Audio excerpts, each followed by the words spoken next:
السلام علیکم ورحمۃ اللہ وبرکاتہ۔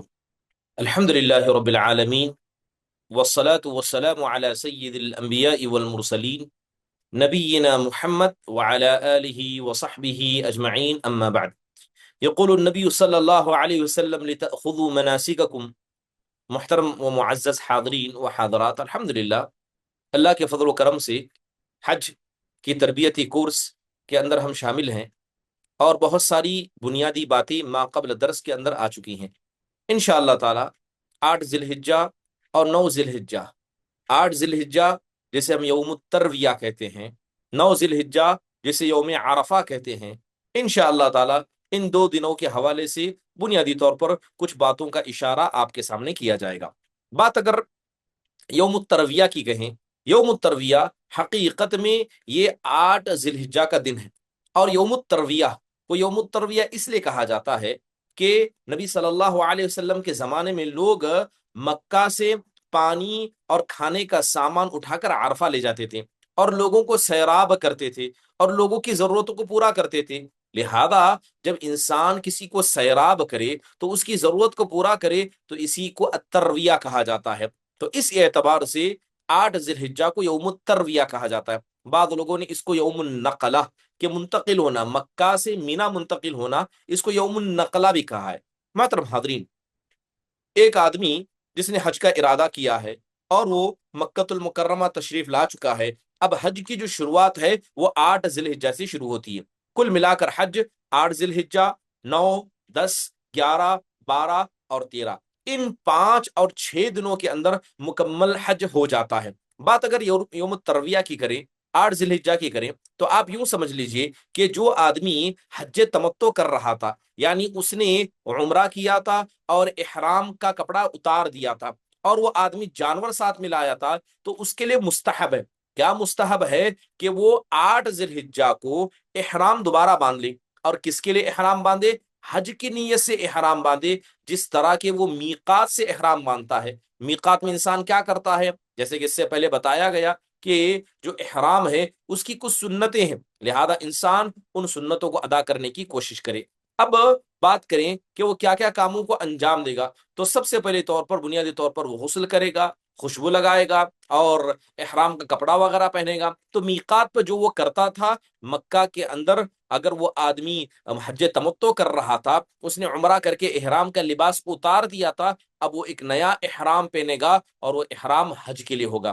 اللہ کے نبی علیہ الصلوۃ والسلام سے اس کے حوالے سے حدیث مروی ہیں۔ حضرت جابر بن عبداللہ رضی اللہ عنہ کہتے ہیں کہ جب یوم الترویہ کا دن تھا تو سارے لوگ مینا کی طرف متوجہ ہوئے، اور سب نے حج کے لیے تلبیہ کہا تھا۔ ایسی ہی ہے، فلما كان يوم الترویہ توجہوا الى منا فاہلوا بالحج۔ اور ایک روایت جو حضرت جابر بن عبداللہ رضی اللہ عنہ ہی سے ہے، وہ کہتے ہیں کہ اللہ کے نبی علیہ الصلوۃ والسلام مکہ میں موجود تھے، 8 ذی الحجہ ہوئی، یوم الترویہ کا دن ہوا، تو کہتے ہیں کہ انی لم ارا رسول اللہ صلی اللہ علیہ وسلم حتی تنبعث به راحلتہ۔ کہتے ہیں کہ اللہ کے نبی علیہ الصلوۃ والسلام اس وقت احرام نہیں باندھتے تھے جب تک کہ جانور چلنے لا لگ جاتے تھے۔ تو بنیادی طور پر پتہ یہ چلا کہ جو آدمی مکۃ المکرمہ کے اندر موجود ہے، حج کا ارادہ رکھتا ہے، تو 8 ذی الحجہ کو اسے مینا کی طرف جانا ہوگا، اور جاتی وقت ہی اسے کیا کرنا ہوگا؟ اسے حج کا احرام باندھنا ہوگا۔ بات اگر یوم الترویہ کے دن مینا کی طرف جانے کی کہیں تو یہ سنت ہے، کوئی واجبی چیز نہیں ہے۔ تو یہ سنت کا طریقہ ہے کہ وہ مکہ سے مینا کی طرف نکلے، اور وہ کب؟ جب سورج طلوع ہو جائے تب، یعنی جب سورج طلوع ہو جائے تب، اور جا کر وہاں 5 نمازیں پڑھی۔ کہاں پر؟ مینا کے اندر۔ ایک ہو گیا ظہر، عصر، مغرب، عشاء، اور 9 ذی الحجہ کی فجر۔ تو گویا 5 نمازیں اسے جا کر کہاں پڑھنا ہے؟ اسے جا کر پڑھنا ہے مینا کے اندر۔ لہذا وہ مکہ سے نکلے گا، اور نکلنا سنت ہے، اور وہ احرام باندھ لے گا، احرام کی نیت کر لے گا، اپنے اوپر کپڑا چڑھا لے گا، اور وہ آدمی نکلے گا، مینا آئے گا، اور وہاں پر 5 نمازوں کو عطا کرے گا۔ حضرت جابر رضی اللہ عنہ کی روایت ہے، وہ کہتے ہیں کہ فلما کان یوم الترویہ، کہ جب یوم الترویہ 8 ذی الحجہ تھا، ہم سب کے سب مینا کی طرف چل پڑے اور ہم سب نے حج کے لیے لبیک کہا، تلبیہ کہا۔ ورکب النبی صلی اللہ علیہ وسلم، اللہ کے نبی بھی جانور پر سوار ہوئے، فصلی بہا الظہر والعصر والمغرب والعشاء والفجر، کہتے ہیں کہ اللہ کے نبی نے مینا میں یعنی 8 ذی الحجہ کو آپ نے 4 نمازیں اور ایک نماز 9 ذی الحجہ کو آپ نے مینا کے اندر عطا کی، وہ ظہر عصر مغرب عشاء 8 ذی الحجہ کے، اور جو فجر کی نماز تھی وہ 9 ذی الحجہ کی تھی۔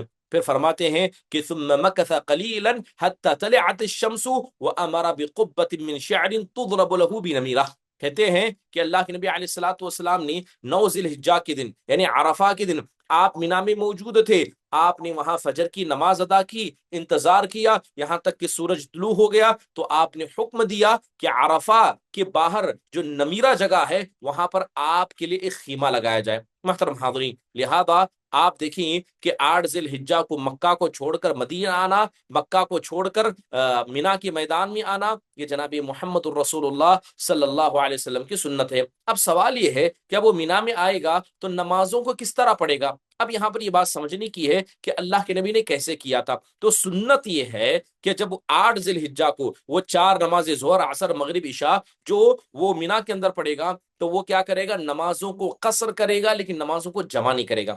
اب جمع والی نماز ظہر عصر ہے وہ بھی پڑھے گا، مغرب عشاء وہ بھی پڑھے گا، لیکن ہر نماز کو اپنی وقت پر بطور قصر پڑھے گا۔ حضرت عبداللہ بن عمر رضی اللہ عنہ سے ثابت ہے، وہ کہتے ہیں کہ صلی رسول اللہ صلی اللہ علیہ وسلم ببنا رکعتین وابو بکر بعدہ وعمر بعد ابی بکر وعثمان صدرا من خلافته ثم ان عثمان صلی بعد 4، کہتے ہیں کہ اللہ کے نبی علیہ الصلوۃ والسلام نے ہمیں مینا کے اندر 2 رکعت نماز پڑھائی تھی، اس کے بعد حضرت ابو بکر کی خلافت آئی، انہوں نے بھی ہمیں 2 رکعت پڑھائی، حضرت عمر خلیفہ بنے، انہوں نے بھی ہمیں 2 رکعت پڑھائی، اور حضرت عثمان جب خلیفہ بنے، عثمان رضی اللہ عنہ کی خلافت کی شروعات میں انہوں نے 2 رکعت پڑھائی، لیکن بعد میں خلافت کے آخری حصے میں حضرت عثمان نے مکمل نماز 4 رکعت پڑھائی تھی۔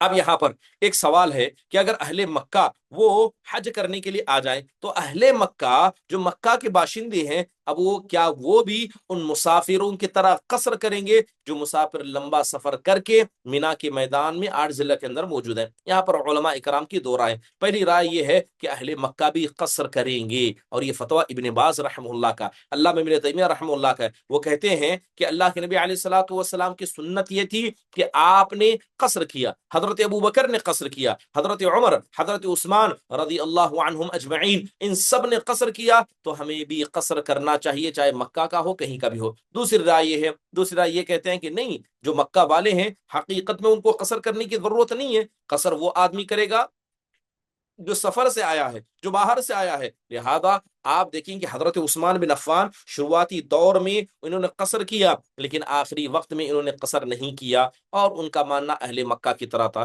دوسری رائے یہ ہے کہ اہل مکہ نماز کو مکمل کریں گے، نماز کو مکمل کریں گے۔ اس کی وجہ یہ ہے کہ بات اگر ہم اہل مکہ کے کریں، یہ تو مسافر ہے نہیں، لہذا وہ مقیم ہیں، مکہ کے رہنے والے ہیں، اور یہ مسافروں کے لیے ایسا حکم ہے۔ خود اللہ کے نبی علیہ الصلوۃ والسلام مدینہ سے سفر کر کے آئے تھے، حضرت ابو بکر ہو، حضرت عمر ہو، حضرت عثمان رضی اللہ عنہم اجمعین، سب سفر کر کے آئے تھے، اس لیے انہوں نے قصر کیا تھا۔ محترم حاضرین، چلیے اب اتنی بات سمجھ میں آئی، تو اب 8 ذی الحجہ کا وقت ہے، تو انسان 8 ذی الحجہ کو کیا کرے گا؟ 4 نمازیں مینا میں ان کو قصر کرے گا لیکن جمع نہیں کرے گا، اور رات مینا میں ہی گزارے گا۔ 8 ذی الحجہ ہے، رات مینا میں گزارے گا، اور یہ مینا میں رات گزارنا نبی صلی اللہ علیہ وسلم کی سنتوں میں سے ہے، جیسے ابھی میں نے آپ کے سامنے حضرت جابر بن عبداللہ رضی اللہ عنہ کی روایت سنائی۔ انہوں نے کہا کہ اللہ کے نبی 8 ذی الحجہ کو یوم الترویہ کو آپ نے مینا میں قیام کیا تھا، اور 9 ذی الحجہ کی فجر کی نماز آپ نے مینا کے اندر پڑھی، یہاں تک کہ جب سورج بلند ہو گیا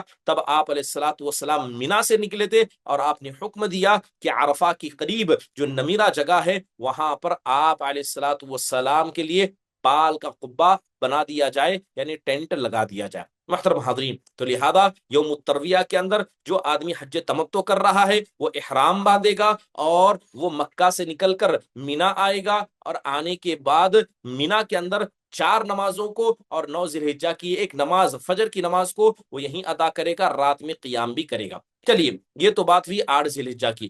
اب جیسے ہی 8 ذی الحجہ مکمل ہو جاتا ہے، 9 ذی الحجہ آتا ہے جسے عرفہ کا دن کہا جاتا ہے. عرفہ کا دن فجر کی نماز میں وہ کہاں ہے؟ وہ مینا کے اندر موجود ہے. لہذا نبی صلی اللہ علیہ وسلم کی سنت یہ تھی کہ آپ نے 9 ذی الحجہ یعنی عرفہ کے دن آپ نے مینا کے اندر کیا ہے نماز کو ادا کیا تھا. بات اگر عرفہ کی جائے محترم حاضرین، عرفہ حقیقت میں جگہ کا نام ہے. اب عرفہ کو عرفہ کیوں کہا جاتا ہے؟ یوم عرفہ جیسے میں نے بھی بتایا کہ یہ 9 ذی الحجہ ہے. عرفہ حقیقت میں اس جگہ کو کہا جاتا ہے جہاں پر لوگ کھڑے ہوتے ہیں، اور مکہ کی مشرقی جانب تقریباً مکہ سے 23 کلومیٹر دور پر یہ عرفہ جگہ ہے. عرفہ ہو یا عرفات ہو، آپ اگر جائیں گے تو نام دیکھیں گے، کوئی عرفہ کہتا ہے، کوئی عرفات کہتا ہے. بہرحال اگر عرفات کی بات کی جائے تو حقیقت میں عرفات یہ ایک پہاڑ کا نام تھا. بعض علماء نے کہا ایک پہاڑ کا نام تھا، اور عرفہ اس جگہ کو کہتے ہیں جہاں پر لوگ اکٹھا ہے. محترم حاضرین، عرفہ کا دن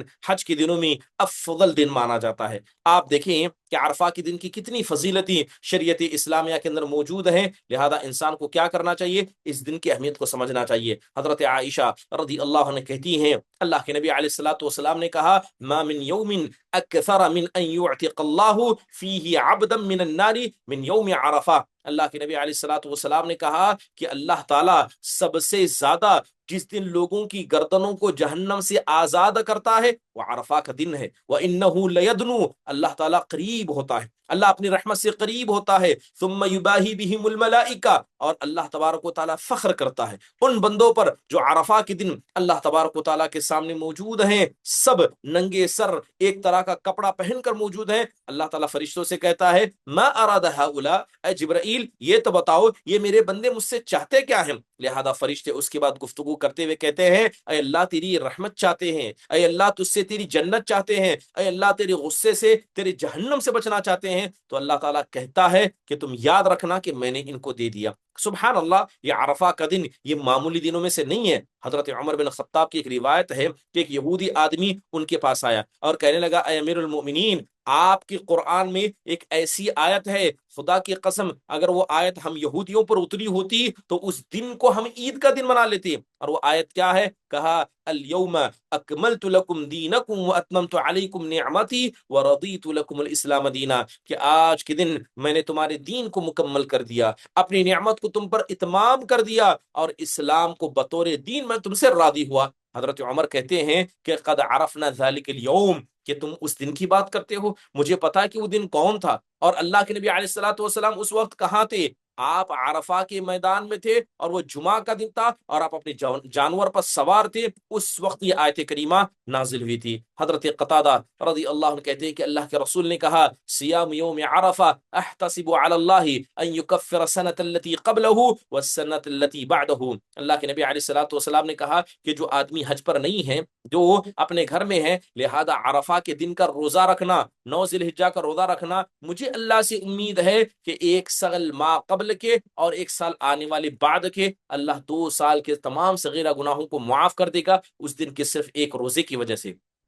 محترم حاضرین، حضرت عبداللہ بن عباس رضی اللہ عنہ کی ایک روایت ہے، وہ کہتے ہیں کہ اللہ کے نبی نے کہا ما من ایام العمل الصالح فیہ احب الی اللہ من هذه الايام، یعنی ایام العشر. قالوا ولا الجهاد في سبيل الله، قال ولا الجهاد في سبيل الله الا رجل خرج بنفسه وماله ثم لم يرجع من ذلك بشيء. حضرت عبداللہ بن عباس کہتے ہیں کہ اللہ کے نبی کو میں نے کہتے سنا تھا کہ ان دنوں میں اللہ تعالیٰ کو عبادت سب سے زیادہ پسند ہے سال کے بقیہ ایام سے. پوچھا گیا وہ دن کون سے ہے؟ تو آپ نے کہا 10 ذی الحجہ، یعنی قربانی کے جو دن ہے، قربانی سے پہلے کے دن ہے، یعنی 1 سے لے کر 10 ذی الحجہ کے جو ایام ہیں سب سے زیادہ اللہ تبارک و تعالیٰ کو ان دنوں میں عبادت پسند ہے. پوچھا گیا کہ اللہ کے راہ میں جہاد کرنے سے افضل ہے؟ کہا کہ ہاں، مگر اس آدمی کی سے افضل نہیں جو اپنی مال اور نفس کے ساتھ نکلا اور کبھی لوٹ کر نہیں آیا. محترم حاضرین، عرفہ یہ حج کا یعنی 9 ذی الحجہ کا دن ہے، اور یہ سمجھیے کہ یہ دن اللہ تبارک و تعالیٰ کے نزدیک بڑا مقام و مرتبہ رکھتا ہے.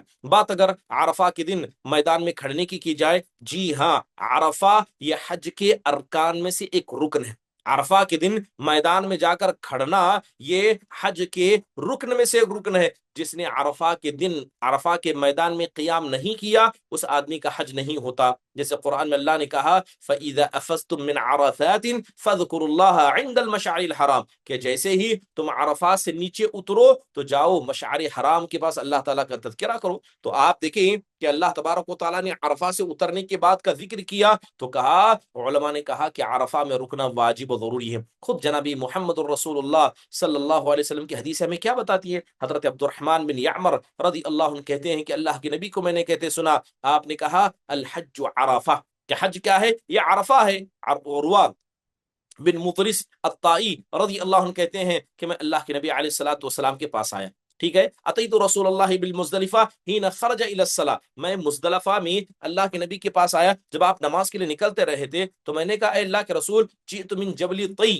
اے اللہ کے نبی میں طے پہاڑ کے پاس سے آیا ہوں، تو میں نے وہاں پر دیکھا کہ بہت سارے معاملات میرے ساتھ ہو گئے، میں نے اپنے نفس کو پریشان کیا، واللہ ما ترکت من جبل الا وقفت علی، اے اللہ کے نبی وہاں جبل طی کے پاس جتنے پہاڑ تھے سب پہاڑ پر میں کھڑے ہو کر آیا، فہل لی من حج، کیا میرا بھی حج ہو سکتا ہے؟ کیا کہہ رہا ہے کہ جبل طی کے قریب جتنے پہاڑ ہیں سب پر میں کھڑے ہو کر آیا ہوں، کیا میرا بھی حج ہو سکتا ہے؟ تو اللہ کے نبی نے کہا من شہد صلاتنا هذه ووقف معنا حتى ندفع وقد وقف بعرفہ قبل ذلك ليلا او نهارا فقد اتم حجه وقضى نفثه۔ سبحان اللہ، اللہ کے نبی علیہ الصلوۃ والسلام نے کہا کہ جو مزدلفہ میں آ کر ہمارے ساتھ نماز کو ادا کر رہا ہے اور وہاں کھڑا تھا جہاں ہم کھڑے تھے، اور عرفہ کے میدان میں دن میں ہو یا رات میں جس نے وقت گزارا ہے اس نے اپنے حج کو مکمل کیا ہے، اس نے اپنے معاملے کو مکمل کیا۔ تو گویا اللہ کے نبی علیہ الصلوۃ والسلام نے صاف طور پر کہا کہ عرفہ کے میدان میں اگر کوئی رک جائے تو اس کا حج ہو جائے گا، لیکن اگر وہ عرفہ کے میدان کو چھوڑ جائے تو اس آدمی کا حج نہیں ہو سکتا۔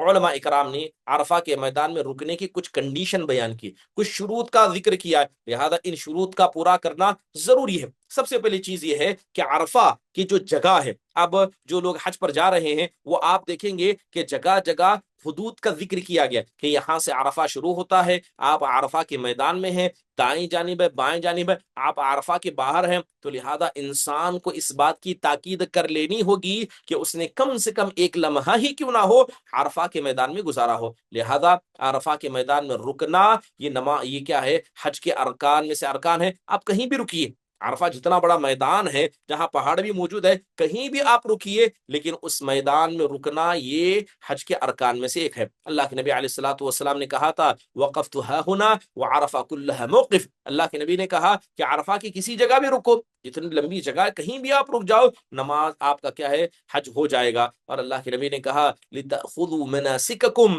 کہ میں چاہتا ہوں کہ تم مجھ سے کیا ہے؟ اپنی مناسک سیکھ لو، حج کی شروط اس کے ارکان سیکھ لو۔ اور اس پر تمام علماء کا اتفاق ہے کہ جو آدمی عرفہ کے دن عرفہ میں نہیں رکتا ہے اس آدمی کا حج نہیں ہوتا ہے، اس پر تمام کا اتفاق ہے۔ اب عرفہ کے حدود بھی بیان کیے گئے، ایک حد شمالی ہے، ایک حد غربی ہے، جنوبی ہے، شرقی ہے۔ میں اس کی تفصیل آپ کے سامنے نہیں بتانا چاہتا، کیونکہ اگر اس کی تفصیل بتا بھی دوں گا تو پہاڑوں کے نام، وادیوں کے نام آپ نہیں سمجھ پائیں گے، لہذا اتنا سمجھ لیجئے کہ جو لوگ حج پر جا رہے ہیں وہاں جگہ جگہ نشان لگائے گئے کہ عرفہ کا میدان یہاں سے شروع ہوتا ہے، یہاں پر ختم ہوتا ہے، یہ شمالی حصہ، یہ مغربی ہے، جنوبی ہے، شرقی، لہذا اس کا خیال انسان کو کرنا چاہیے۔ اب ایک وادی ہے، وہاں پہ وادی عورانا اس کو کہا جاتا ہے، جو عرفہ سے بالکل متصل ہے۔ جب آپ عرفہ کے میدان سے باہر نکلیں گے ایک وادی آپ کو نظر آئے گی، وہاں مسجد عورانا بھی موجود ہے۔ بہت سے لوگوں کو پتہ نہیں ہوتا ہے کہ وہ عرفہ کا حصہ نہیں ہے، اس لیے علماء نے کہا کہ اگر کوئی آدمی مسجد عورانا میں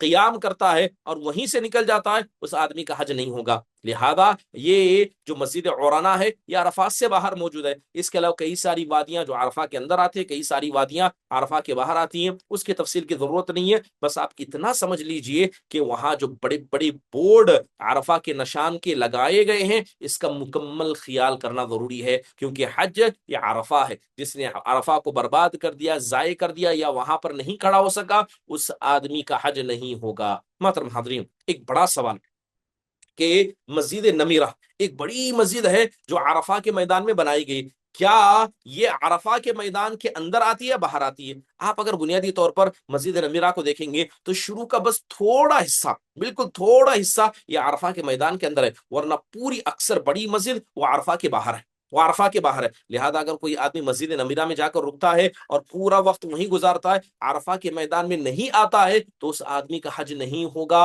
اسے اللہ تعالیٰ سے ڈرنا چاہیے. تو لہذا پتہ یہ چلا کہ جو مسجد نمیرہ ہے یہ عرفہ سے نہیں، عرفہ کے باہر ہے اور یہ حرم کا حصہ ہے. لہذا اب نبی صلی اللہ علیہ وسلم کی سنت کیا تھی؟ جیسے میں نے بتایا کہ 8 ذی الحجہ یوم الترویہ کا دن تھا. اللہ کے نبی صلی اللہ علیہ وسلم سورج طلوع ہونے کے بعد مکہ سے نکل کر مینا میں آئے. آپ نے 4 نمازیں وہاں ادا کی، بلکہ حقیقت میں 5 نمازیں ادا کی. ایک ظہر ہے، عصر ہے، مغرب ہے، عشاء ہے، اور فجر 9 ذی الحجہ کی اوانے ادا کی. اس کے بعد اللہ کے نبی علیہ الصلوۃ والسلام نکلتے. نکلنے سے پہلے آپ نے کیا کہا تھا؟ ابھی میں نے حدیث آپ کو سنائی کہ اللہ کے نبی نے حکم دیا تھا. کیا حکم دیا؟ کہ جو نمیرہ جگہ ہے وہاں پر آپ کو خیمہ لگایا جائے. تو لہذا اللہ کے نبی صلی اللہ علیہ وسلم 9 ذی الحجہ کی صبح میں مینا میں نماز پڑھتے ہیں اور وہاں سے نکل پڑتے. کب؟ جب سورج طلوع ہو گیا، بلند ہو گیا. آپ مینا سے نکلے، مزدلفہ آئے، مزدلفہ کے بعد آپ عرفہ پہنچے. عرفہ پہنچنے کے بعد فوراً آپ عرفہ کے میدان میں نہیں گئے، بلکہ سنت یہ ہے کہ وہ پہلے مسجد نمیرہ کے پاس آئے. وہاں آئے، کب تک رکے؟ جب تک کہ سورج زائل نہ ہو جائے، یعنی ظہر کے وقت تک رکے. کہاں رکے؟ عرفہ کے باہری حصے میں جو مسجد نمیرہ ہے. اس کے بعد جیسے ہی زوال ہو جائے وہ کیا کرے؟ عرفہ کے میدان میں داخل ہو جائے. اللہ کے نبی علیہ الصلوۃ والسلام نے ایسا ہی کیا تھا. حضرت جابر بن عبداللہ رضی اللہ عنہ کی ایک لمبی روایت ہے. جسے حج کا مکمل طریقہ سیکھنا ہے وہ حضرت جابر بن عبداللہ رضی اللہ عنہ کی جو لمبی روایت صحیح مسلم کے اندر موجود ہے 1218 اس حدیث کا نمبر ہے. اس حدیث کو ضرور پڑھ لے. حضرت جابر بن عبداللہ رضی اللہ عنہ نے پوری تفصیل حج کی اس حدیث کے اندر بیان کی ہے. وہ کہتے ہیں کہ اجاز رسول اللہ حتی اتی عرفہ، اللہ کے نبی نکلے. کہاں سے نکلے؟ مینا سے آپ نکلے یہاں تک کہ عرفہ پہنچے. فوجد قبۃ قد ضربت له بنمیرہ، تو نمیرہ جو مسجد نمیرہ ہے وہاں پر آپ نے دیکھا کہ آپ کے لیے قبہ بنایا گیا، ایک ٹینٹ بنایا گیا. آپ وہاں گئے، اتری. یہاں تک کہ آپ علیہ الصلوۃ والسلام نے دیکھا کہ سورج اب مائل ہو رہا ہے، یعنی 12 کے بعد ظہر کے وقت ہو رہا ہے. تو آپ علیہ الصلوۃ والسلام قصوہ پر سوار ہوتے ہیں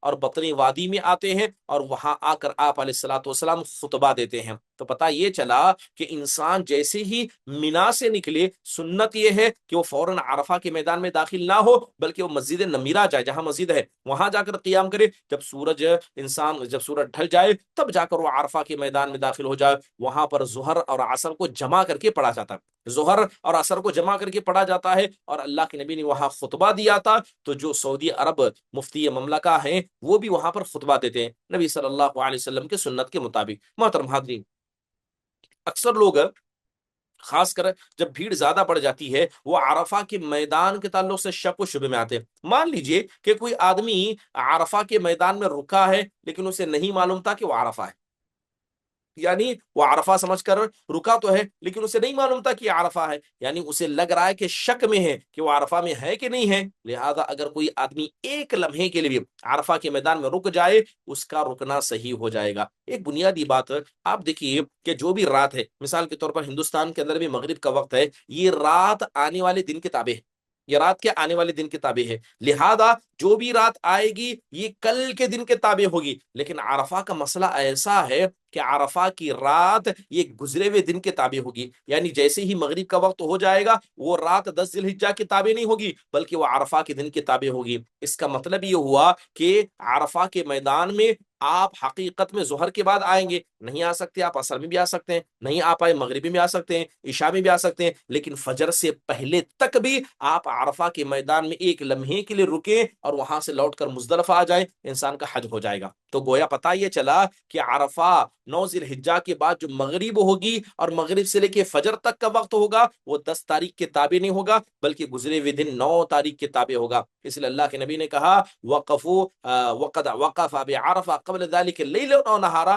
کہ جو آدمی عرفہ کے میدان میں دن ہو یا رات میں رک جائے اس آدمی کا کیا ہے؟ حج صحیح ہو جائے گا. محترم حاضرین، انسان کو کتنا رکنا چاہیے؟ یہ علماء نے بتایا یہ شرط ہے کہ وہ آدمی رکا رہے گا. اللہ کے نبی علیہ الصلوۃ والسلام، جیسے میں نے حضرت جابر بن عبداللہ رضی اللہ عنہ کی روایت کا ذکر کیا، اللہ کے نبی صلی اللہ علیہ وسلم مینا سے نکلے، آپ نمیرہ جگہ پر آئے جو عرفہ کے باہر کا حصہ ہے، آپ نے وہاں قیام کیا. جیسے ہی سورج ڈھلتا ہے اللہ کے نبی علیہ الصلوۃ والسلام خطبہ دیتے ہیں اور آ کر کیا ہے اللہ کے نبی صلی اللہ علیہ وسلم عرفہ میں داخل ہو جاتے ہیں. اب سب سے پہلے عرفہ کے وقت کب انسان کو داخل ہونا چاہیے؟ سورج کے زائل ہونے کے بعد، 9 ذی الحجہ کے دن جیسے سورج تھوڑا سا زائل ہو جائے تب انسان کو عرفہ میں داخل ہونا چاہیے اور قیام کرنا چاہیے۔ آخری وقت کب تک ہے؟ یہ 10 تاریخ کی فجر تک کا وقت ہے، یعنی 10 تاریخ جسے ہم یوم النحر کہتے ہیں، عید کا دن کہتے ہیں۔ اول وقت کیا ہے؟ اول وقت انسان کو ظہر کے بعد سے کھڑے ہونا چاہیے، اور کب تک کھڑا ہوگا؟ آخری وقت کیا ہے؟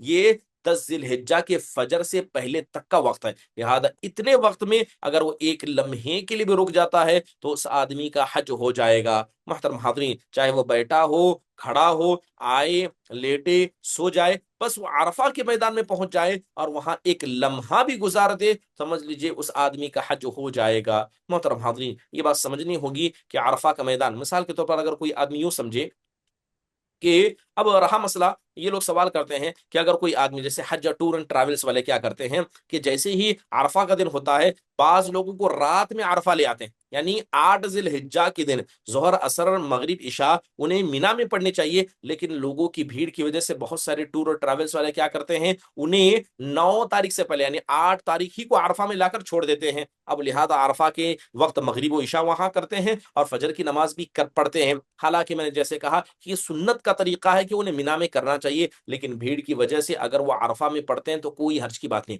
مان لیجئے کوئی آدمی 8 ذی الحجہ ہی کو عرفہ کے میدان میں پہنچ گیا اور وہ پورا عرفہ کا دن میدان میں رہا، وہ کب تک عرفہ میں رہے گا؟ کب تک عرفہ میں رہے گا؟ اسے مغرب تک عرفہ میں رہنا پڑے گا، سورج کے غروب ہونے تک، گویا پورا دن اسے عرفہ میں گزارنا پڑے گا، میدان میں گزارنا پڑے گا، اور اسے سورج غروب ہونے کے بعد وہاں سے نکلنا پڑے گا۔ مان لیجیے اگر کوئی آدمی سورج غروب ہونے تک نہیں رک پکا، اس سے پہلے نکل گیا، اس کا حج ہو جائے گا، مگر کیونکہ اسے مغرب تک رکنا چاہیے تھا وہ نہیں رکا ہے تو اسے ایک دم دینا پڑے گا، ایک جانور کو ذبح کرنا پڑے گا۔ یہی امام ابن عبد البر ہے، امام ابن باز ہے اور ابن عثیمین رحمهم اللہ جمیعا، ان سب کی رائے اسی پر ہے کہ جو آدمی شروع سے عرفہ کے میدان میں تھا اسے مغرب تک رکنا ضروری ہے، اگر مغرب سے پہلے نکل جائے درست ہے مگر اسے دم دینا ہوگا، لیکن افضل چیز یہ ہے کہ وہ آدمی کیا کرے گا، عرفہ کے میدان میں مغرب کے غروب ہونے تک بیٹھے گا۔ حضرت جابر بن عبداللہ رضی اللہ عنہ کی روایت ہے کہ اللہ کے نبی علیہ الصلوۃ والسلام نے خطبہ دیا تھا، پھر اذان دی گئی، اذان یعنی خطبہ پہلے ہوا، خطبہ دی گئی، خطبہ دیا گیا، اذان دی گئی، پھر آپ علیہ الصلوۃ والسلام نے ظہر کو پڑھایا، پھر آپ علیہ الصلوۃ والسلام نے عصر کو پڑھایا، تو اللہ کے نبی علیہ الصلوۃ والسلام نے ان دونوں نمازوں کے درمیان کوئی تیسری نماز نہیں پڑھی تھی۔ پھر اس کے بعد اللہ کے نبی علیہ الصلوۃ والسلام جانور پر کھڑے ہوئے تھے اور پھر اللہ کے نبی علیہ الصلوۃ والسلام موقف پر آ گئے تھے، تو گویا اللہ کے نبی علیہ الصلوۃ والسلام کا مکمل دن وہاں پر رکنا یہ انسان کے لیے واجب کر دیتا ہے کہ اس کو کرنا چاہیے۔ اس کے بعد اللہ کے نبی وہاں پر نہیں رکے، جیسے سورج غروب ہوا اللہ کے نبی علیہ الصلوۃ والسلام نکل پڑے، آپ نکل پڑے کہاں؟ مزدلفہ کی طرف نکل پڑے، اور آپ نے صرف ظہر اور عصر ہی کو عرفہ کے میدان میں ادا کیا تھا، کیونکہ فجر تو آپ کی مینا میں ہو گئی تھی۔ محترم حاضرین، لہذا انسان کیا کرے گا، جیسے سورج غروب ہو جائے فوراً وہاں سے نکلے گا۔ محترم حاضرین، یہ بات ہمیں سمجھنا ہوگا کہ جو باتیں یہاں پر کی جا رہی ہیں اس کو انسان کو غور سے سننا چاہیے۔ بہت سارے حضرات اللہ رحم فرمائے حج پر تو جاتے ہیں لیکن بہت ساری بنیادی غلطیوں میں وہ واقع ہو جاتے ہیں، خاص کر عرفہ کے میدان میں کی گئی غلطیاں یہ معمولی غلطیاں نہیں ہیں، بلکہ انسان کے لیے بسا اوقات دم کو واجب کر دیتی ہیں۔ اللہ کے نبی علیہ الصلوۃ والسلام نے مغرب کے وقت تک رکنے کا حکم دیا تھا، آپ نے لوگوں کے ساتھ نرمی کا معاملہ کیا، وہاں رکنا چاہیے، اور رکنے کے بعد انسان کو کیا کرنا چاہیے، جیسی مغرب ہو جائے اسے وہاں سے نکل جانا چاہیے۔ مغرب وہ نماز وہاں نہیں پڑھے گا، عرفہ کے میدان میں مغرب نہیں پڑھے گا، کیونکہ اللہ کے نبی علیہ الصلوۃ والسلام نے مغرب اور عشاء کو مزدلفہ میں آ کر پڑھا تھا، وہی انسان کو کرنا چاہیے۔ محترم حاضرین، زمانے جاہلیت کے اندر لوگ کیا کرتے تھے کہ وہ مغرب سے پہلے مغرب غروب ہونے سے پہلے نکل جایا کرتے تھے۔ محترم حاضرین، یہ بات ہمیں سمجھنی ہوگی کہ 9 ذی الحجہ کا دن ہے، عرفہ کا دن ہے، اس نے مکمل دن کو گزارا اور مغرب جیسے ہی ہو جاتی ہے وہ مزدلفہ کی طرف نکل پڑے گا۔ محترم حاضرین، بات کی جائے کہ اگر کوئی آدمی عرفہ کے میدان میں رات میں آ کر رکتا ہے تب بھی اس کا یہ حج ہو جائے گا۔ اتنی بات یہ ہے کہ فضیلت اس سے چھوٹ جائے گی، فضیلت جو عرفہ کے میدان میں رکنے کی فضیلت ہے، وہاں پر بیٹھنے اور دعا کرنے کی جو مقام مرتبہ، ساری فضیلتیں اس سے فوت ہو جائیں گی مگر اس کا حج صحیح ہو جائے گا۔ محترم حاضرین، اب بعض لوگ عرفہ کے مسئلے میں بہت ساری غلطیاں کرتے ہیں۔ سب سے پہلے غلطی یہ ہے کہ وقت سے پہلے عرفہ کے اندر آ جانا، جیسے مثال کے طور پر میں نے کہا کہ سنت یہ ہے کہ یوم الترویہ کو یعنی 8 ذی الحجہ کو انہیں کہاں ہونا چاہیے؟ مینا میں ہونا چاہیے، لیکن کوئی آدمی جلد بازی کے طور پر آ جائے، اللہ کہ ٹور اینڈ ٹریولز کا مسئلہ نہ ہو، خود سے آ جائے، یہ درست نہیں ہے، یہ غلطی ہے، یہ غلطی ہے، اور لہذا انسان کے نبی صلی اللہ علیہ وسلم کی سنتوں کو نہیں چھوڑنا چاہیے۔ دوسرا یہ ہے کہ عرفہ کے میدان میں تاخیر سے پہنچنا، کچھ لوگ وقت سے پہلے پہنچ رہے ہیں، کچھ لوگ لیٹ پہنچ رہے ہیں۔ کب لیٹ پہنچ رہے ہیں؟ کہ وہ 10ویں تاریخ سے یعنی وہ رات میں آ رہے ہیں، تو یہ بھی غلط ہے، کیونکہ آپ حج کرنے کے لیے آئے ہیں تو ضروری ہے کہ جناب محمد رسول اللہ صلی اللہ علیہ وسلم کی جتنی سنتیں تھی آپ اس کی اتباع کریں۔ لہذا آپ عرفہ کے دن زوال ہوتے ہی فوراً اندر تشریف لائیں اور پورا وقت اللہ کے ذکر میں، گناہوں کو معافی مانگنے میں کرے، بلکہ جتنا دعا انسان کو عرفہ کے میدان میں کرنی چاہیے، اللہ سے اپنی بخشش مانگنی چاہیے، اس کی زندہ مثال سلف صالحین کی زندگی میں ملتی ہے۔ بڑا مشہور قصہ ہے، حضرت عبداللہ بن مبارک رحمہ اللہ کا، عرفہ کے میدان میں موجود تھے، لہذا اپنے استاد کو تلاش کر رہے تھے، تلاش کرتے کرتے آئے، ایک خیمے کے پیچھے انہوں نے اپنے استاد حضرت سفیان الثوری رحمہ اللہ کو دیکھا۔ کیا دیکھا؟ کہ حضرت سفیان الثوری نے اپنے گھٹنوں کو زمین پر گاڑ دیا تھا، رکھا تھا، اور آدھے کھڑے ہو کر دعا کر رہے تھے۔ تو جیسے عبداللہ بن مبارک نے ان کو دیکھا، خاموش کھڑے رہے۔ جب حضرت سفیان الثوری اتنا بلبلا کر رو رہے تھے، یہ چیز حضرت عبداللہ بن مبارک کو دیکھی نہ گئی، آخرکار وہ بھی رو پڑے۔ تو حضرت سفیان الثوری کو پتا چلا کہ کوئی پیچھے کھڑا ہے، تو اپنی دعا کو ختم کیا، پلٹ کر دیکھا تو ان کے شاگرد تھے، تو پوچھا ما شأنک، کہا کہ تمہارا کیا مسئلہ ہے، یہاں کیوں آئے ہو؟ تو حضرت عبداللہ بن مبارک کہتے ہیں کہ میرے استاد، مجھے آپ سے ایک سوال کرنا تھا، اس لیے میں یہاں آیا تھا۔ پوچھا کیا سوال ہے؟ تو کہا یہ بتائیے کہ آپ نے اتنا بڑا جم غفیر عرفہ کے میدان میں دیکھا ہے، یہ تو بتائیے آپ کے نزدیک ان میں سب سے برا انسان کون ہے؟ کہا کہ ان میں سب سے برا انسان کون ہے؟ تو کہتے ہیں کہ میرے نزدیک اتنے بڑے جم غفیر میں سب سے برا انسان وہ ہے جو حج کے لیے آیا ہے اور عرفہ کے میدان میں موجود ہے، اور اب بھی سمجھتا ہے کہ اللہ اس کے گناہوں کو معاف نہیں کرے گا، اب بھی تصور کرتا ہے کہ اللہ اسے نہیں بخشے گا۔ میرے نزدیک وہ اس وقت کا سب سے برا انسان ہے۔ سبحان اللہ، عرفہ کا دن سب سے زیادہ اللہ تبارک و تعالیٰ گردنوں کو آزاد کرتا ہے۔ انسان کو چاہیے کہ وہ اپنی گردن کی آزادی اللہ سے لے کر آئے، اپنے گناہوں کی معافی مانگ کر آئے، اس وقت میں اللہ کے سامنے گڑ گڑائے، اور الحمدللہ اللہ کے فضل و کرم سے آپ ویسا ماحول دیکھیں گے۔ ایک ماحول کھانے پینے کا ہوگا، ٹینٹوں کے اندر آرام کرنے کا ہوگا، ایک ماحول بلبلا کر روتا ہوا ماحول آپ دیکھیں گے، عصر کے بعد لوگوں کو گڑ گڑاتے ہوئے دیکھیں گے۔ ایسے وقت میں سب سے زیادہ انسان کو اللہ تعالیٰ سے اس کی رضامندی مانگنی چاہیے، جہنم سے آزادی مانگنی چاہیے، اپنے کیے گئے گناہوں کی معافی مانگنی چاہیے، امت مسلمہ کے لیے دعا کرنا چاہیے، اپنے والدین کے لیے دعا کرنا چاہیے، اور دعا کا اہتمام انسان کو سب سے زیادہ اس دن کرنے چاہیے۔ بہرحال میں بعض غلطیوں کا ذکر کر رہا تھا، تو انسان کو غلطی نہیں کرنی چاہیے، لہذا نہ وقت سے پہلے عرفہ کے اندر آ کر بیٹھ جائے، نہ تاخیر سے عرفہ میں آ کر بیٹھ جائے۔ بہت سے لوگ یہ سوال کرتے ہیں کہ عرفہ کے میدان میں ہونے کے لیے طہارت کا ہونا شرط ہے؟ دیکھیے، اگر کوئی آدمی عرفہ کے میدان میں بغیر طہارت کی بھی ہو جاتا ہے، یعنی بغیر وضو کے ہو، اس میں کوئی حرج کی بات نہیں ہے۔ اور یہاں پر حید و نفاس کی خواتین کا بھی ذکر کیا ہے، جی ہاں، وہ بھی اگر پاکی ان کے پاس نہیں ہے تب بھی وہ عرفہ کے میدان میں آئیں گی، اللہ تعالیٰ سے دعائیں کریں گی، اور وہ سارے کام کریں گی جو حاجی کرتا ہے، بس وہ نمازوں کو ادا نہیں کریں گی۔ اللہ کے نبی علیہ الصلوۃ والسلام نے حضرت عائشہ سے کہا تھا، افعلی کما یفعل الحاج غیر اللہ تطوفی بالبیت۔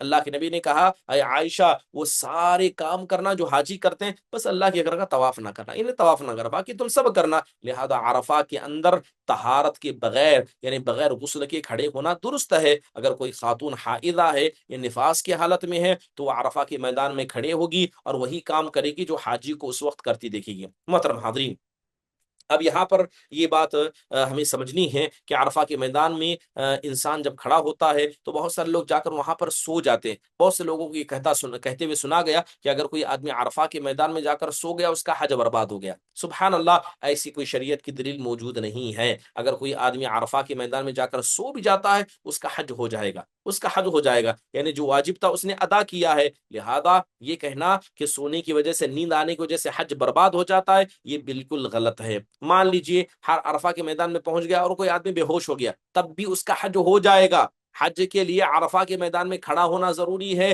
اس کا زندہ ہونا ضروری ہے۔ اگر بے ہوش بھی ہے، کچھ لمحے کے لیے بھی عرفہ کے میدان میں بے ہوشی کی حالت میں بھی تھا، تو سمجھ لیجئے کہ اس کا حج ہو جائے گا، وہ چیز اس کی طرف سے قبول کر لی جائے گی۔ سبحان اللہ۔ چلیے بات کریں کچھ سنتوں کی اور کچھ مستحبات کی جو انسان کو عرفہ کے دن کرنا چاہیے۔ اللہ کے نبی علیہ الصلوۃ والسلام نے عرفہ کے دن غسل کیا تھا، لہذا عرفہ کے دن غسل کرنا یہ نبی کریم صلی اللہ علیہ وسلم کی سنتوں میں سے مستحب عمل ہے۔ حضرت عائشہ، حضرت علی کہتے ہیں کہ جب اللہ کے نبی علیہ الصلوۃ والسلام سے غسل کے بارے میں پوچھا گیا، حضرت علی سے غسل کے بارے میں پوچھا گیا، انہوں نے کہا کہ جمعہ کے دن غسل کرنا چاہیے، عرفہ کے دن غسل کرنا چاہیے، یوم النحر کے دن غسل کرنا چاہیے، اور یوم الفطر یعنی دو عیدیں عرفہ کے دن اور جمعہ کے دن، ان 4 دنوں پر انسان کو غسل کرنا چاہیے، کیونکہ اللہ کے نبی علیہ الصلوۃ والسلام کو انہوں نے غسل کرتے دیکھا تھا۔ حضرت نافع عبداللہ بن عمر سے کہتے ہیں کہ کان یغتسل لوقوفہ عشیۃ عرفہ، کہ حضرت نافع عبداللہ بن عمر کے بارے میں کہتے ہیں کہ میں نے عبداللہ بن عمر کو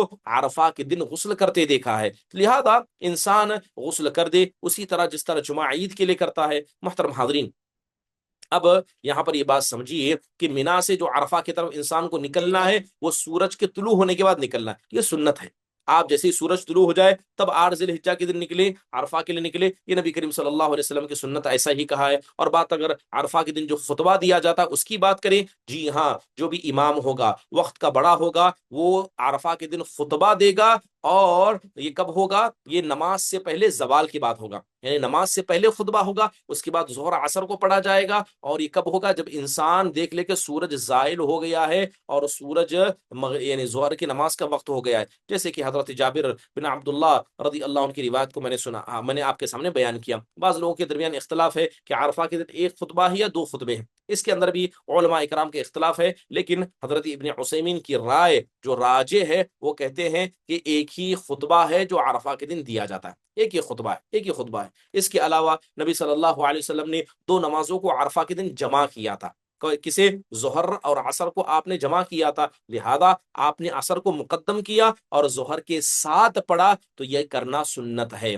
عرفہ کی سنتوں میں سے ظہر اور عصر کو پڑھنا ہے، لہذا تقدیماً ہی پڑھنا ہے، جیسے کہ حضرت جابر کی روایت وہ کہتے ہیں کہ ثم اذن ثم اقام فصلى الظهر ثم اقام فصلى العصر ثم لم يصلي بينهما شيء، کہتے ہیں کہ اللہ کے نبی علیہ الصلوۃ والسلام نے عرفہ کے میدان میں خطبہ دیا، خطبے کے بعد آپ کے لیے اذان دی گئی، اقامت کی گئی، آپ نے ظہر کی نماز پڑھی، پھر اقامت دی گئی، آپ نے عصر کی نماز پڑھی، اور ان دونوں کے درمیان اللہ کے نبی علیہ الصلوۃ والسلام نے کوئی اور نماز نہیں پڑھی ہے۔ محترم حاضرین، اب سوال یہ ہے کہ عرفہ کے دن سب کو ایک جگہ جمع کرنے کا حکم کیوں دیا گیا ہے؟ ٹھیک ہے، ایک جگہ جمع کرنے کا حکم کیوں دیا گیا؟ ساری انسانیت عرفہ کے دن بھی ایک دن میں ہوگی، اور یہ مزدلفہ میں بھی ایک دن ہوگی۔ بہت سارے علماء نے عرفہ اور مزدلفہ میں لوگوں کو جمع کرنے کی وجوہات بیان کیے۔ پہلی وجہ یہ ہے کہ عرفہ یہ حقیقت میں حج ہے، حقیقت میں حج اصل عرفہ ہے، اور رات میں آ کر قیام کرنا مزدلفہ کے اندر یہ بھی حج کا حصہ ہے، لہذا ساری انسانیت ایک وقت میں رہے، اللہ کا ڈر اپنے اندر پیدا کرے، ساری انسانیت کو دیکھے کہ سب عبادت کے لیے آئیں، یہ انسان کے لیے بڑی مدد کی بات ہوتی ہے۔ محترم حاضرین، اس کے علاوہ بات اگر عرفہ کی جائے کہ جو آدمی مکہ کا رہنے والا ہے وہ عرفہ کے دن کیا کرے گا؟ قصر کرے گا، یہ ایک مسئلہ ہے، علماء کے درمیان اس میں اختلاف ہے۔ محترم حاضرین، جہاں بات اگر کوئی آدمی تنہا نماز پڑھے، مان لیجئے کہ جو امام صاحب نے نماز پڑھائی وہ اسے نماز نہیں ملی، عرفہ کی بات کر رہا ہوں، عرفہ کے دن تھا، وہ نماز اسے نہیں ملی، تو کیا کرے گا؟ وہ ظہر کو اور عصر کو تنہا پڑھے گا، وہ نمازوں کو جمع نہیں کرے گا، وہ نمازوں کو جمع کرے گا اور قصر کرے گا،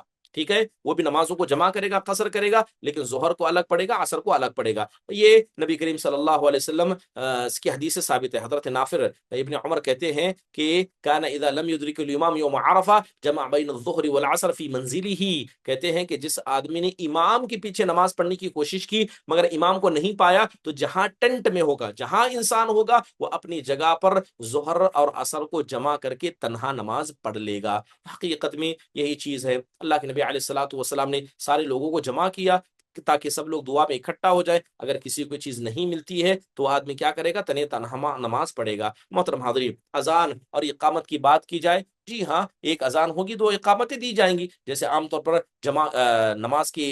نمازوں کو جمع کیا جاتا ہے تو اس کے اندر ہوتا ہے۔ محترم حاضرین، یہ بات ہمیں سمجھنی ہے کہ پہلے خطبہ ہوگا، ٹھیک ہے، سنت یہ ہے کہ اذان یہ خطبے کے بعد ہو، عام جمعہ کے دن کیسے ہوتا ہے کہ اذان دی جاتی ہے اس کے بعد خطبہ ہوتا ہے، لیکن عرفہ میں کیسے ہوگا کہ پہلے خطبہ ہوگا اس کے بعد اذان دی جائے گی، جیسے کہ اللہ کے نبی علیہ الصلوۃ والسلام نے کیا تھا۔ اب رہا وہاں جہر ہے، کیا نماز کو سر پڑھا جائے گا؟ الحمدللہ ہم سب جانتے ہیں کہ ظہر اور عصر یہ سری نمازوں میں سے ہے، لہذا ظہر عصر میں عرفہ کے اندر کیا ہے، اس کو سری ہی پڑھا جائے گا، ہاں یہاں تک کہ اگر جمعہ ہی کا دن کیوں نہ ہو، جمعہ ہی کا دن ہی انسان کو کیوں نہ ہو، وہاں ظہر عصر ہی پڑھا جائے گا، جمعہ کی طرح جہرن قرات نہیں کی جائے گی، بلکہ ظہر عصر کے اندر جس طرح سری قرات کی جاتی ہے وہی کی جائے گی، اور جمعہ بھی مل جائے تب بھی انسان کو ظہر عصر ہی جمع کر کے پڑھنا ہوگا۔ اللہ کے نبی علیہ الصلوۃ والسلام نے ایسا ہی کیا تھا، لہذا تاکید ہے، سنت یہی کرنا چاہیے۔ اس کے علاوہ عرفہ کے دن کی سنت میں سنت یہ ہے کہ انسان کو جم کر دعائیں کرنی چاہیے، اللہ کا ذکر کرنا چاہیے، تلبیہ پکارنا چاہیے، یہ نبی صلی اللہ علیہ وسلم کی سنتوں میں سے ہے، لہذا اللہ کے نبی علیہ الصلوۃ والسلام نے ایسا ہی کیا تھا۔ اس کے بعد آپ کی سنتوں میں سے کیا ہے کہ جیسے ہی سورج غروب ہو جائے وہ کیا کرے، سکون کے ساتھ، وقار کے ساتھ مزدلفہ کی طرف چل پڑے، وقار کے ساتھ، نہ لوگوں کو دھکا مکی کرے، نہ لوگوں کے ساتھ بھیڑ بھڑکا کرے، بلکہ جب وہ چلے گا اللہ کا ذکر کرتے ہوئے جائے گا، اللہ تبارک و تعالیٰ کا تلبیہ کہتے جائے گا، جیسے قرآن میں اللہ نے کہا فَإِذَا أَفَضْتُم مِّنْ عَرَفَاتٍ فَاذْكُرُوا اللَّهَ، کہ جیسے عرفات سے تم مزدلفہ کی طرف چل پڑو اللہ کا ذکر کیا کرو۔ بہت سارے حاجیوں کو دیکھا جاتا ہے کہ عرفہ کے دن میں پریشان تھے، گرمی سے ہو یا کسی وجہ سے، جیسے ہی بسیں انہیں لے کر مزدلفہ کی طرف چل پڑتی ہیں یا ٹرینوں کے اندر وہ جانے لگتے ہیں، وہ اللہ کے ذکر کو بھول جاتے ہیں، جبکہ نبی کریم صلی اللہ علیہ وسلم کی سنت کا طریقہ تھا، اللہ نے اس کا حکم دیا ہے جب عرفات سے نکلو تو اللہ کو یاد کرو۔ اللہ کے نبی علیہ الصلوۃ والسلام کے بارے میں حضرت فضل بن عباس نے کہا تھا ان النبی صلی اللہ علیہ وسلم اردف الفضل فاخبر الفضل انه لم يزل يلبي حتى رمي الجمرہ، کہتے ہیں حضرت فضل بن عباس رضی اللہ عنہ کہتے ہیں کہ اللہ کے نبی نے مجھے اپنے جانور کے پیچھے ساتھ میں بٹھایا تھا، حضرت فضل کہتے ہیں کہ اللہ کے نبی برابر تلبیہ کرتے رہے یہاں تک کہ عید کے دن آپ نے رمی جمرہ نہیں کیا، تب تک برابر آپ علیہ الصلوۃ والسلام رمی کیا ہے تلبیہ کہتے رہے۔ محترم حاضرین، انسان کو تو حج کے وقت میں سب سے زیادہ اللہ کو یاد کرنا چاہیے، چاہے جیسی بھی حالت ہو، اور یہ تصور کرنا چاہیے کہ یہی حقیقت میں عبادت ہے، اللہ تبارک و تعالیٰ نے اسے یہاں بلایا ہے۔ محترم حاضرین، کچھ کام ہیں جو حاجیوں کو عرفہ کے دن نہیں کرنے چاہیے، اسے علماء نے کیا مکروہ میں قرار دیا، جیسے عرفہ کے دن کوئی حاجی روزہ رکھے، لہذا اگر عرفہ کے میدان میں کوئی حاجی ہے اس کے لیے روزہ رکھنا مستحب عمل نہیں ہے، بلکہ ام فضل بنت حارث رضی اللہ عنہ نے کہا کہ لوگوں نے اختلاف کیا کہ اللہ کے نبی علیہ الصلوۃ والسلام نے روزہ رکھا ہے، لوگوں کو اختلاف ہوا کہ عرفہ کے دن اللہ کے نبی نے روزہ رکھا ہے، بعض نے کہا کہ روزہ ہے، بعض نے کہا کہ روزہ نہیں ہے، یہاں تک کہ میں نے اللہ کے نبی علیہ الصلوۃ والسلام کے پاس ایک دودھ کا پیالہ بھیج دیا اور وہ اونٹ پر تھے تو آپ نے سب کے سامنے وہ پیالہ پانی پی لیا تھا، وہ جو دودھ تھا اللہ کے نبی نے سب کے سامنے پیا، تو پتہ یہ چلا کہ عرفہ کے دن اللہ کے نبی روزہ نہیں تھے، لہذا حاجیوں کے لیے درست نہیں ہے کہ وہ عرفہ کے دن روزہ رکھے۔ یہ دن ہے جس دن انسان کو دعائیں کرنی چاہیے، اپنے ثواب کو بڑھانا چاہیے، اور روزے کی حالت میں انسان عبادت کرنے سے عاجز آ جاتا ہے، لہذا افطار افضل ہے۔ اس کے علاوہ ظہر اور عصر کے علاوہ کوئی نماز اس کو نہیں پڑھنی چاہیے، بعض لوگوں کو سنتیں پڑھتے دیکھا گیا، بعض لوگ دوسری نمازیں پڑھتے ہیں، اگر حقیقت میں یہ ثواب ہوتا کہ اللہ کے نبی نہیں کرتے، لہذا ظہر عصر ہی پڑھا جائے گا، اس کے علاوہ کوئی سنت و کوئی نفل نہیں پڑھی جائے گی۔ آپ کو قرآن کی تلاوت کرنا ہے، آپ کو ذکر اللہ تبارک و تعالیٰ کا ذکر کرنا ہے، دعائیں کرنا ہے، سب کیجئے، لیکن نماز نہیں پڑھی جائے گی، کیونکہ جناب محمد الرسول اللہ صلی اللہ علیہ وسلم نے عرفہ کے دن ایسا کوئی کام نہیں کیا تھا۔ محترم حاضرین، انشاءاللہ تعالیٰ آئندہ آنے والے درس میں، آج 8 اور 9 ذی الحجہ کے بارے میں بتایا گیا، آئندہ آنے والے درس کے اندر ذکر کیا جائے گا کہ 9 کی رات میں جب انسان مزدلفہ میں پہنچے گا تو کیا کام کرے گا، حج کا 10واں دن 10 تاریخ کو جسے یوم النحر کہا جاتا ہے، اس دن انسان کو کیا کیا کام کرنے، انشاءاللہ تعالیٰ آئندہ درس کے اندر اس کا ذکر کیا جائے گا۔ اللہ تعالیٰ سے دعا ہے اللہ سبحانہ و تعالیٰ ہم سب کو حج کے طریقے کو سیکھ کر لوگوں تک اس کے درمیان اس کو پھیلانے اور اس پر عمل کرنے کے اللہ ہم سب کو توفیق نصیب فرمائے، آمین۔ اقول قولی هذا واستغفر الله لي ولكم ولكل الذنب، آمین۔ اگر کسی کوئی سوال ہو تو مختصر انداز سے پوچھ لیں۔ السلام علیکم ورحمۃ اللہ وبرکاتہ۔ وعلیکم السلام ورحمۃ اللہ وبرکاتہ۔ جی شیخ جیسا کہ ظہر میں مسجد نمرہ جو ہے یہ حدود عرفہ کے اندر ہی آتا ہے کہ باہر آتا؟ مسجد جیسے میں نمرہ نے ابھی آپ کو بتایا کہ وہاں پر باقاعدہ نشان لگایا گیا ہے، جی نشان لگایا گیا ہے جو مسجد نمرہ ہے، اس کے بعد سمجھیں کہ مکمل عرفہ کے حدود کے اندر نہیں ہے، مسجد نمرہ کا کچھ حصہ حدود عرفہ کے اندر آتا ہے اور کچھ حصہ عرفہ سے باہر، یعنی وادی عورنا جسے بولتے ہیں وہ باہر ہے، اس وجہ سے فقہا نے وضاحت کرتے ہوئے کہا کہ نبی نے حجۃ الوداع کے موقع پر خطبے مسجد نمرہ میں دیا تھا، لیکن وقوف عرفہ کے لیے آپ مسجد سے نکل کر میدان عرفہ میں تشریف لے گئے تھے. آپ نے خطبہ کہاں دیا؟ مسجد نمرہ میں دیا، جو کہاں ہے؟ حدود عرفہ کے باہر ہے. لیکن اس کے بعد اللہ کے نبی میدان میں تشریف لائے تھے. اگر کوئی شخص مسجد نمرہ کے اس حصے میں ٹھہر جائے جو عرفہ سے باہر ہے تو اس کا وقوف عرفہ صحیح نہیں ہوگا. اب کرنا کیا ہے؟ وقوف عرفہ یعنی 9 ذی الحجہ یقین بنائیں کہ آپ عرفہ کی حدود کے اندر ہوں، اور صرف مسجد میں ہونا پر اعتماد نہ کریں. مسجد نبوی کا کچھ حصہ عرفہ میں ہے، کچھ باہر ہے، لہذا کون سا اندر ہے کون سا باہر ہے اس کے اوپر توجہ دینا ضروری ہے. وہاں پہ نماز ظہر اور اثر پڑھنا ہے، پڑھ کے عرفات میں آنا ہے. جی ہاں. جی جی، جزاک. حیاک اللہ، مرحبا. اور ایک بات میں بتا دوں کہ کیونکہ پہلے کے اعتبار سے اب بہت زیادہ بھیڑ ہوتی ہے تو بہت ساری سنتیں ادا نہیں ہو پاتی ہیں. جیسے میں نے کہا کہ بہت سارے حاجیوں کو 8 ذی الحجہ کو لا کر عرفہ کے میدان میں چھوڑا جاتا ہے، بہت سارے لوگوں کو مینا کی بجائے مزدلفہ میں لا کر چھوڑا جاتا ہے. تو اس میں اپنے ٹور اینڈ ٹریول والوں سے لڑنے کی ضرورت نہیں ہے.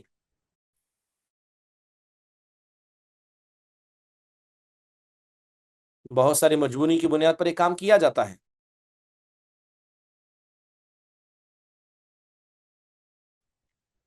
چلیے ٹھیک ہے، اسی کے ساتھ اس مجلس کے اختتام کا اعلان کرتے ہیں. اللہ تبارک و تعالی ہم سب کو حج کے طریقے کو سیکھنے، سمجھنے اور اس پر عمل کرنے کی توفیق نصیب فرمائے. ختم مجلس کی دعا پڑھیے. سبحانک اللہم و بحمدک، اشہد ان لا الہ الا انت، استغفرک و اتوب الیک. السلام علیکم ورحمۃ اللہ وبرکاتہ.